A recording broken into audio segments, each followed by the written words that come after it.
Hello YouTube, last tutorial. Hold on, let me do something. Just going to code this for all of your needs. So anyways, we have our last time we learned about passing arguments. This time we're going to be learning about something called a return type. What the return type is, it always goes before the name, and the return type, the name, and the arguments is always needed in a method. Thus, the simplest method you can have is void add that. That's the simplest method declaration you can have. We're going to be using a method called add to add two numbers, both of which are going to be integers. So we're going to do our static void add, and then we're going to be smart people and know, okay, we're going to be adding two numbers. So we're going to have int number 1, int number 2, and we're going to do system.out.println, right?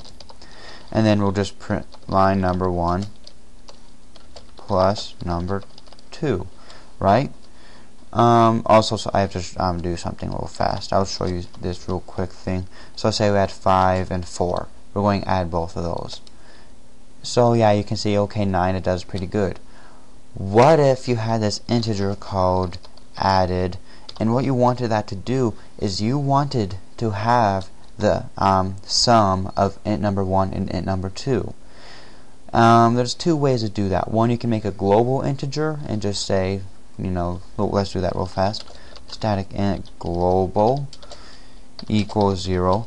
We could do global equals number 1 plus number 2. We could do that and then just use the added equals global. But oh yeah, one more thing. Global will equal these, added will equal global. Just pretty basic stuff. We could do that, or we can use something called return type. And a return type is basically like a method acting as a variable. It's going to have a value when it's done. So I guess you could just make this public. It doesn't matter. Not for this one. So right now it's going to be void. Let's make this into integer, right? And as you can see, it gives us an error. Well, we have to add something called a return statement. And this return statement is going to return an integer. Right now, let's just make it 0 to see what happens. So we could make int added equals add. What is add going to be? Well, when this method is done, you need to have the let's say number 1 is 5 and number 4 is. So we could see that it's going to be 0, right? So added equals 0. You could do system.out.println added, run it, equals 0, right? Because added equals 0. Now to confuse you less, let's do what this method is actually supposed to do, and let's return what number 1 plus number 2 is going to equal. We're going to know it's equal 9. So basically what we did is we called the method with 4 and 5, and we returned the value of 5 plus 4, and then we printed that out, the value that was stored in this variable right here.